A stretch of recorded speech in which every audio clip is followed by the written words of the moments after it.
Welcome to the Frankeli Soto and the Tanya Acker Show. Our next guests are four of the lawyers who were a part of the legal team that secured the $787 million settlement against the Fox News on the behalf of domination voting systems. They're here today to talk about defamation when you should be thinking about suing, when maybe you should be letting some of the stuff go. Chances are you have or will to hear something unflattering about yourself.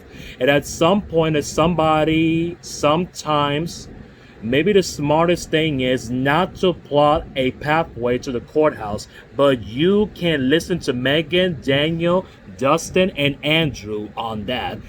And we also talked about what happens when people make things up in court and what happens when they're just committing just sprays and falsehoods in a court pleading or in a courtroom, because the remedies there are very, very different than they might be when people lie in other places. So here we are with Megan, Meyer, Daniel, Watkins, Dustin, and Andrew Phillips. They recently just opened up in their own firm in Washington, D.C. Meyer, Watkins, Phillips, and Push. And thanks for being here. And don't forget to subscribe and hit a thumbs up.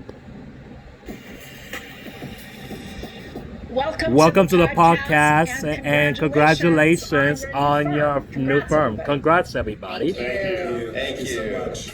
Where does the line of this is my First Amendment right, my first free speech right to say this thing, and even if you think it's stupid, where does that line end and the line of a defamation liability to begin? Because I think sometimes people get confused and they think that their right to have an opinion means that you should get that opinion and see what you look like. And Megan, elaborate, and if you will, where is that line, and help people understand where that line exists. So we have a First Amendment that protects our right to free speech. It's a constitutional right.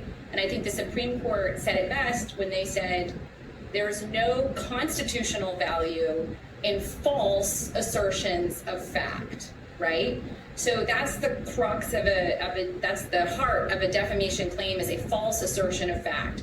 So you can have your opinion, you can say, I don't like the food at that restaurant. But if you say, I don't like the food at that restaurant because I found a dead rat in it, and you didn't in fact find a dead rat in it, then you could expose yourself to defamation liability if you cross that line. Daniel, something else that I think a lot of people find troubling, especially people who are not lawyers, is the extent to which people can say just about whatever they like. And I know there are limits on this, but just about whatever they like in the complaints. And it's privilege. Can you explain a little bit to my audience about why folks can say things in illegal filings that may not be true, even if they know if they're not true?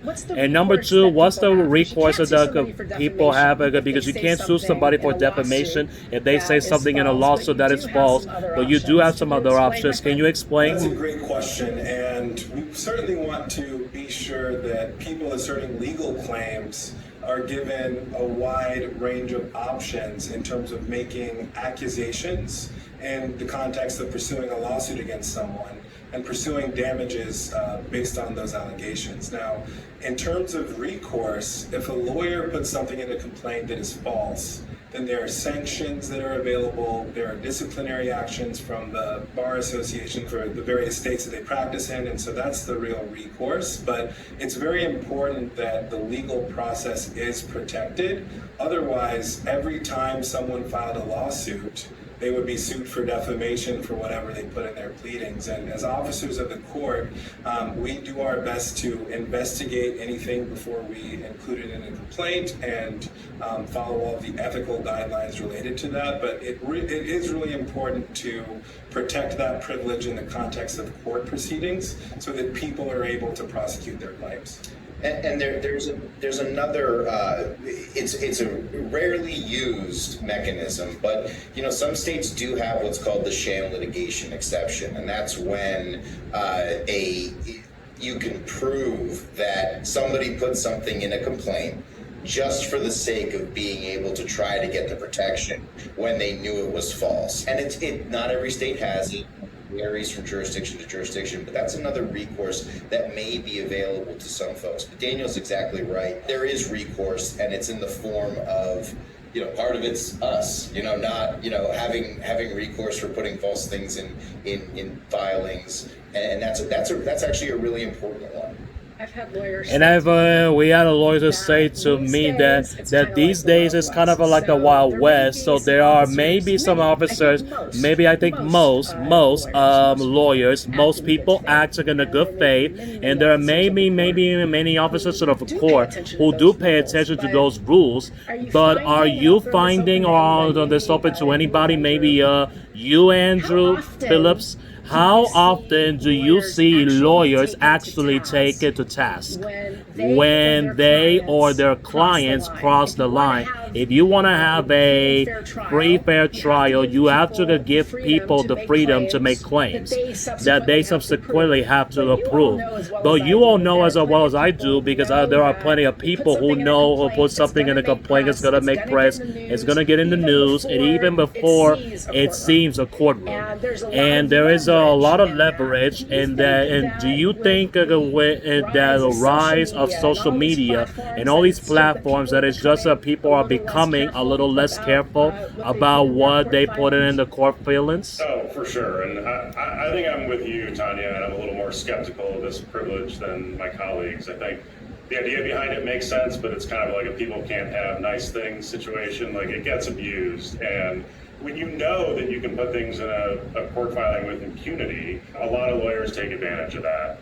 And, on top of that, you've got something called the fair report privilege, which means if it's in a court filing, now the media can report on it with no fear, really, of themselves being liable. And so they don't have to care if it's true or false.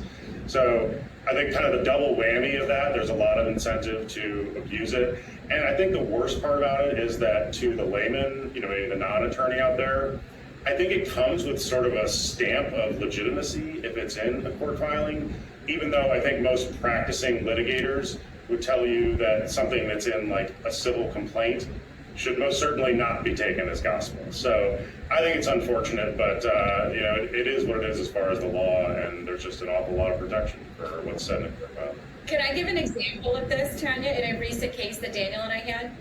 Daniel and I just represented a wonderful tech company called EveryRealm that had terrible, terrible false allegations made against them in a civil complaint, really salacious allegations, one of which was that this ex-football player had been racially discriminated against because the company had deprived him of equity in the company, unlike his similarly situated white counterparts. The problem is we had his signature on the stock option grant where he got equity in the company the same as everybody else. But this allegation goes into a civil complaint. It gets picked up by the news media. The company is racist. It was completely false, but a lie gets all the way around the world before, the truth can get its pants on. It's tricky in that situation. Then he went on Twitter and he repeated the allegation on Twitter, and Daniel and I sued him. And so that case recently settled because, you can't say lies on Twitter with impunity. You can get sued for what you say on Twitter if it's false and defamatory. Well, let's go back to his claim itself. So you're talking about a situation where somebody says, I didn't get this stock grant because of my race, and it turns out they actually did the stock grant. So before we even get to that person repeating the false claim on Twitter, they have a blatantly false claim in there as a court element of the case. Were there any repercussions of them, or were there any sensations? Did anything happen as a result of false statement? The attorney withdrew that one allegation from the broader complaint, but the damage at that point is done, really, right?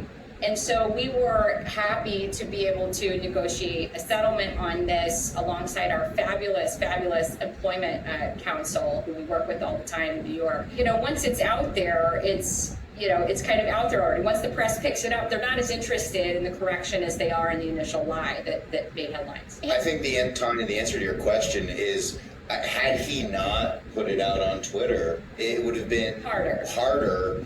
And how that would have played out had that error not been made, it would be a little bit of a different story. I think you're absolutely right. Your new firm is focusing on defamation of cases, reputation management, and I gotta ask you.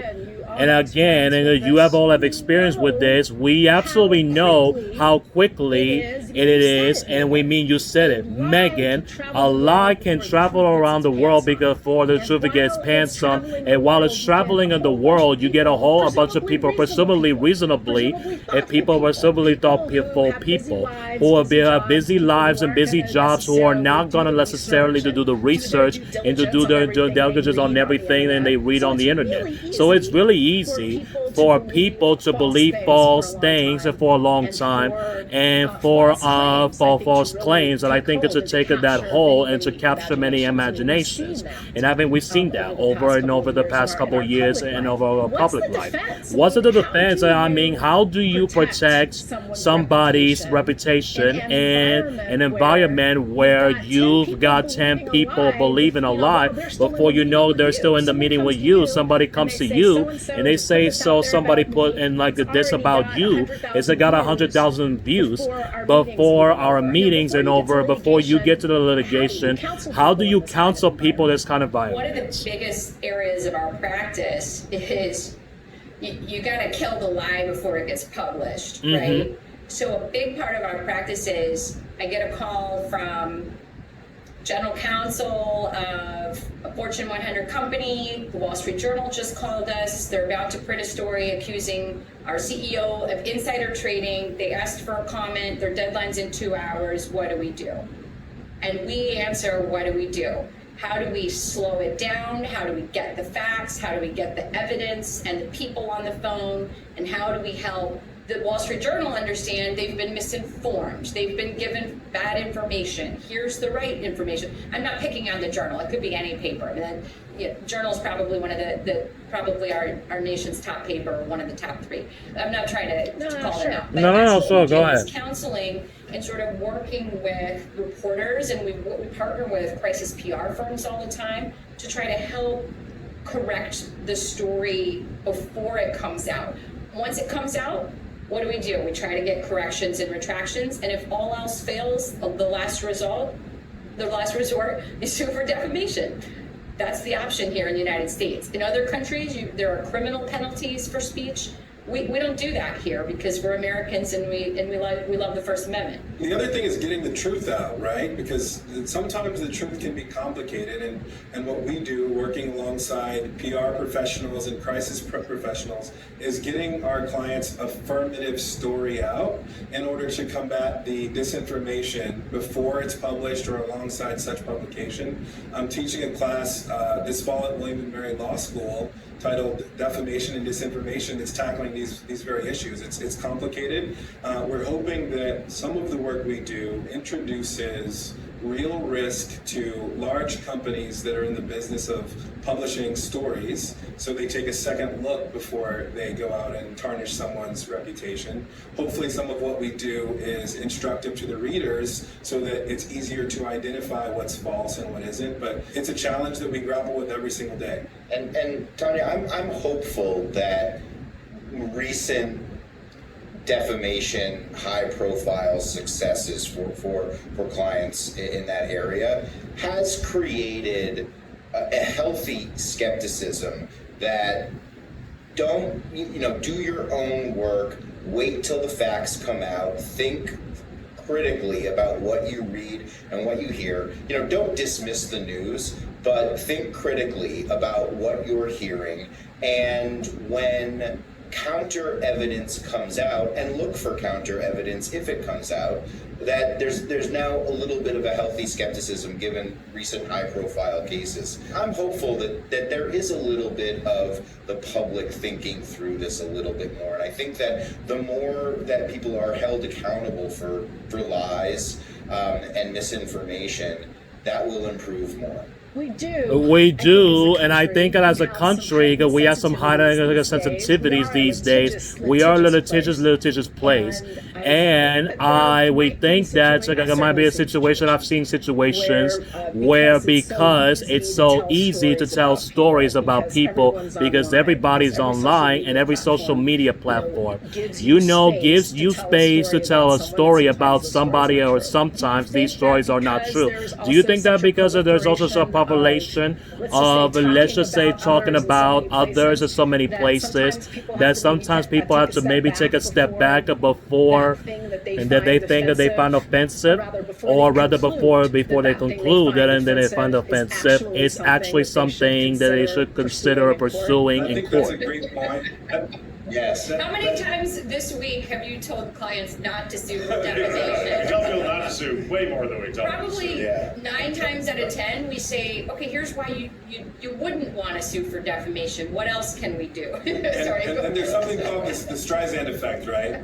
If I'm falsely accused of something and I decide to sue someone for it, what's more likely than not to occur with most people is more people hear about the accusation and my lawsuit than knew about it in the first place. And so it's counterintuitive. And because of all of the challenges and hurdles related to the First Amendment, the different anti-SLAPP statutes, the cost of litigation, the length of litigation, etc., filing a defamation suit is typically not the answer for people, and we're the first lawyers in the world to happily say that to our clients. And Tanya, you use the right word to kind of call this out, and that's offended.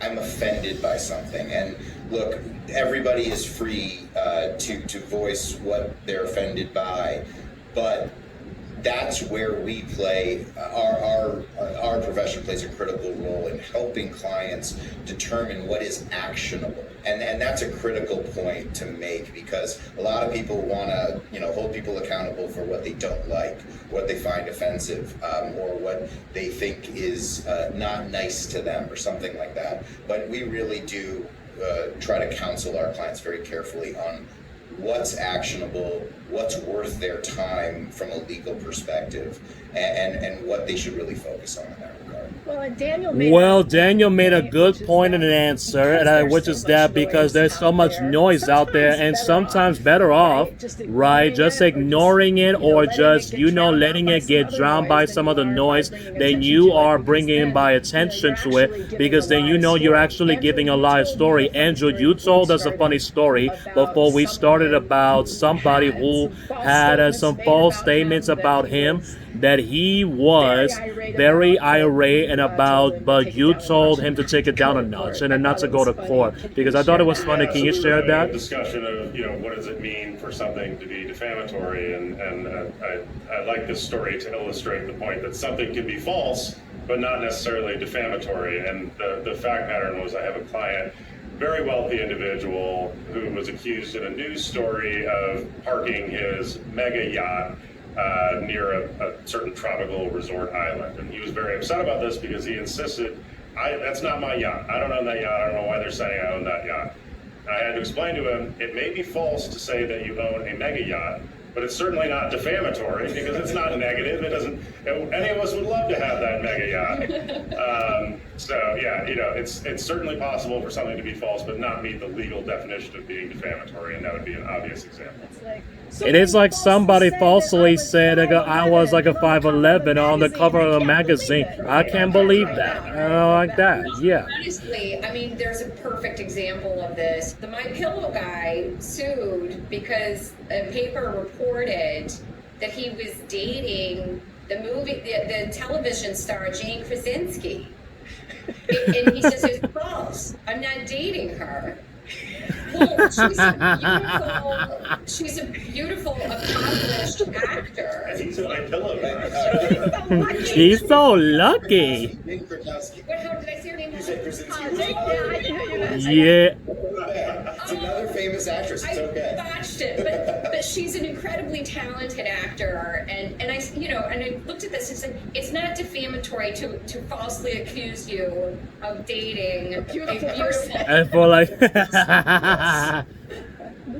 moving on to really where we are today and where technology is and the ability that all of us have to spread information about people, get information about people, and that's really like a palm of everybody's hands, and I also know about in the palm of a machine's hands because we're dealing with Al and Megan, and I know you spoke on this publication, and we are now seeking cases where people are suing Open Al because of the defamation or false information comes out of a GPT. There was a radio host that's got a claim pending their lawyers were recently set a station for using ChatGPT to write a brief.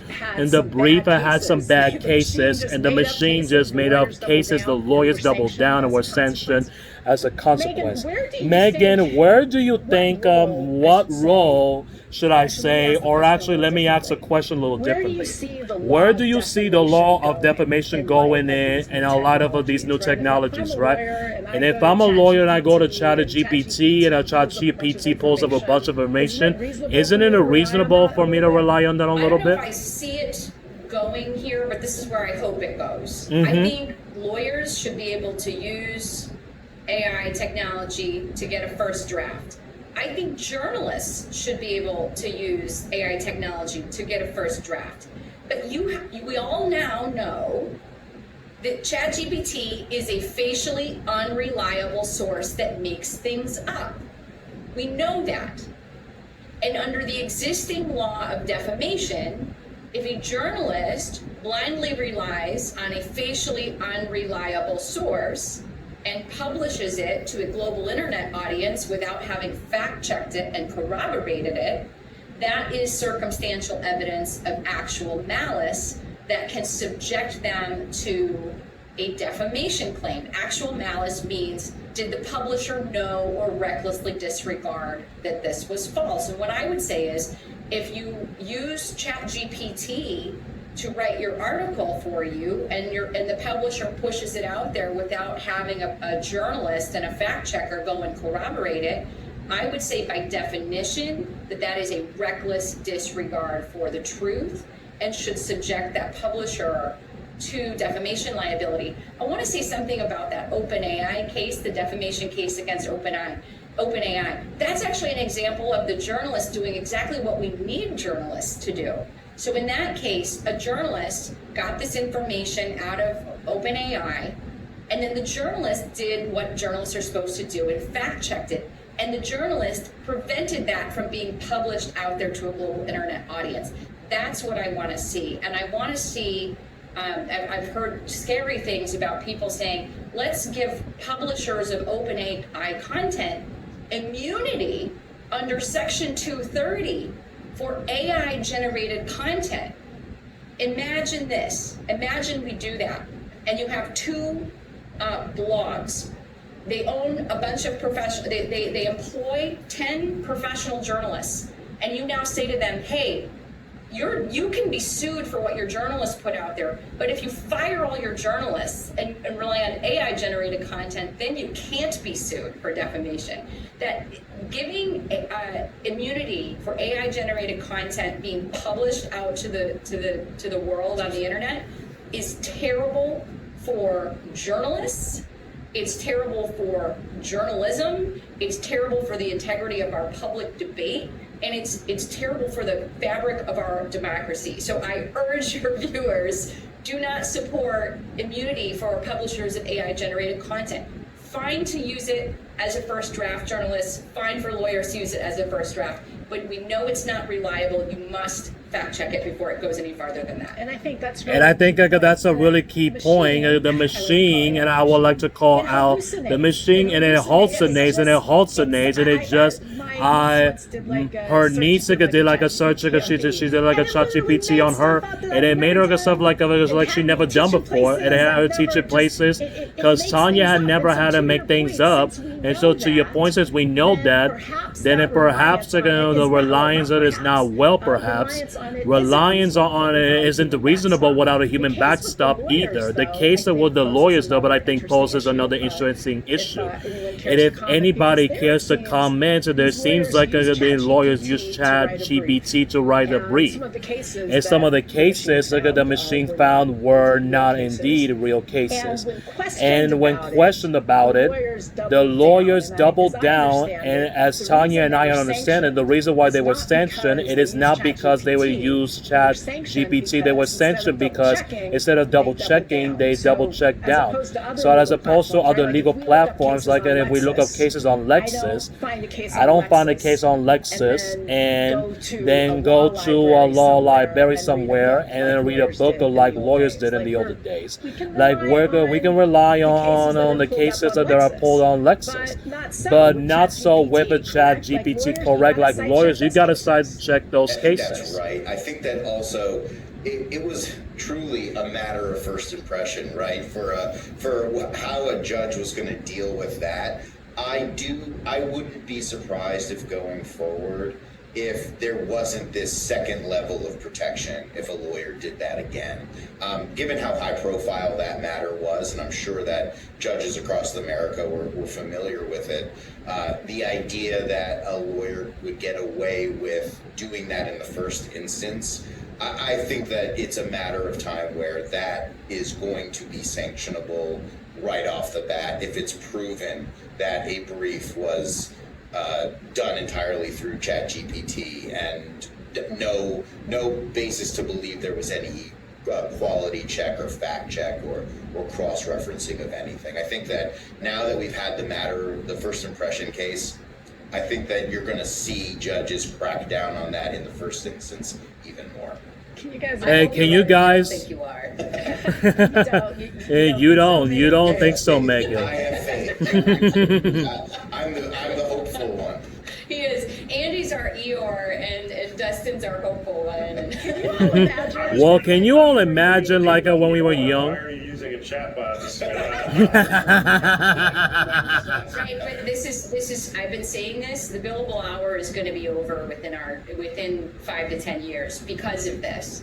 Because the technology is getting so much better, so much more quickly. I mean, it's right, and so I think you're going to see. I think it's only a matter of time before lawyers are able to 5x their efficiency. You get your first draft done right away, and then what the talent that you have is in editing, in checking, in knowing the right strategic move to make. But like waiting around for hours and hours for drafts and things, I think we're gonna have to grow or die. Like I don't think the billable hour is gonna be with us a decade from now. I don't think people are going to work less. I think we're gonna be able to deliver more value for clients in the amount of time that we lawyers are inclined to work. And I think it has great implications for access to justice. For example, we turn away clients every week because they have a great defamation claim, but they don't have millions of dollars to litigate a case. It costs a ton of money to litigate a defamation case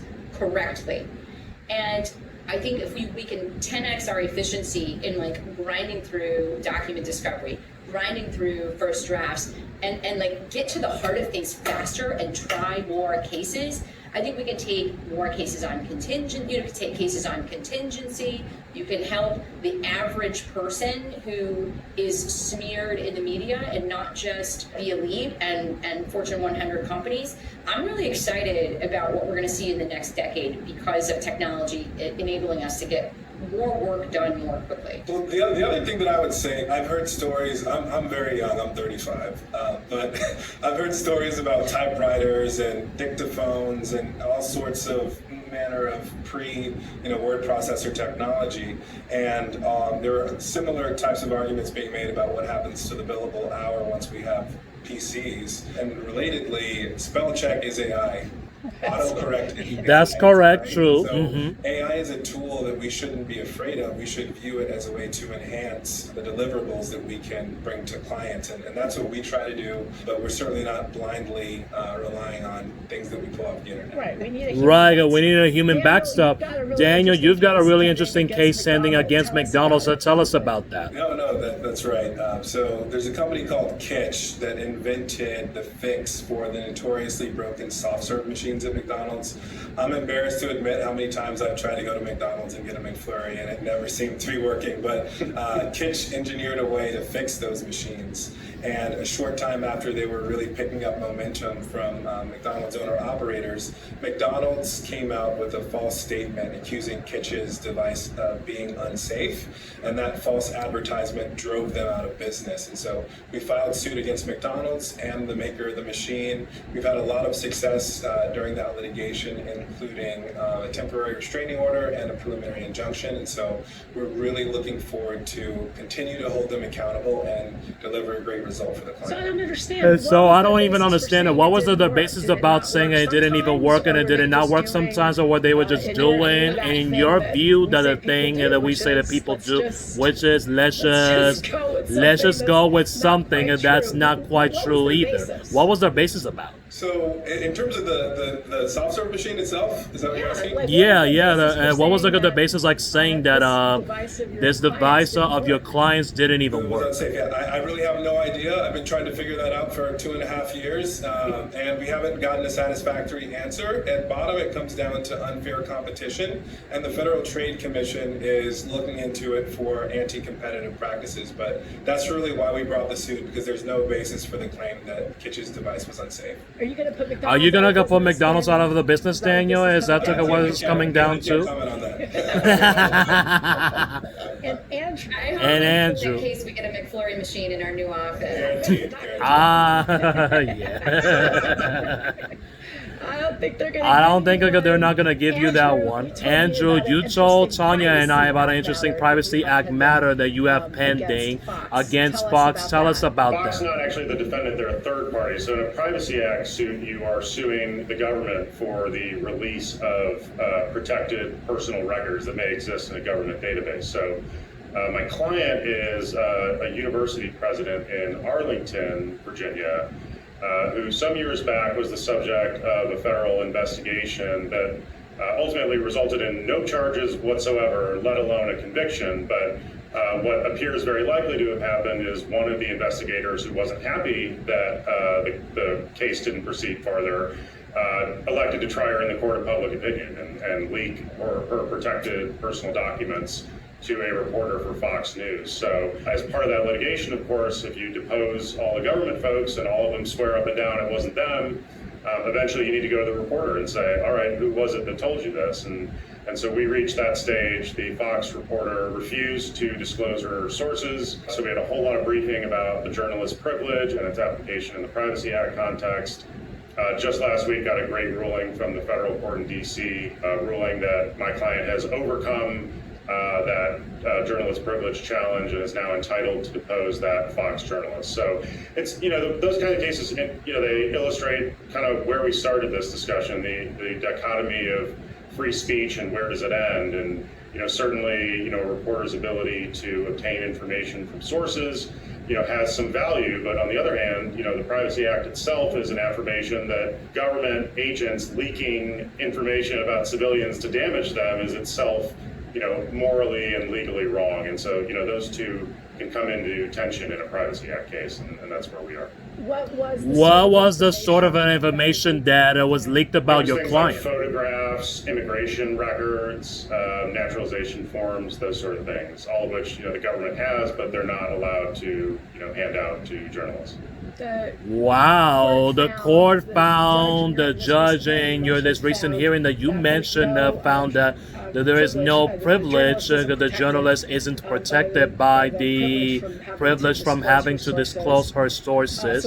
So what's the next step? Is she'll be deposed and then asked at that time, and then all the sources were, at which time she'll decide whether she's not going to comply with the court order? Yeah, that's correct. She is under a court order to sit for a deposition and divulge that information, and if she elects elects not to, she may well be subject to contempt proceedings. And we'll cross that bridge when we come to it. I would hope that she does the right thing and tells the truth, as she's been told to do by a court. If she doesn't. And if she doesn't, then well, you didn't I follow would the think that's contempt. very likely, but again, we'll cross that bridge when we Cross come that to bridge. it. And we'll cross that bridge. You're not Tell us gonna now whether tell or us not now you're trying to whether or send not you're folks to trying to jail send folks to for not jail complying for with not court complying to orders. court We're gonna orders, and we're cross gonna that cross bridge. that bridge when we come I to just that. want people to tell the truth. I don't want anyone to go to jail. So let's hope that's the outcome. Wow, what a political answer.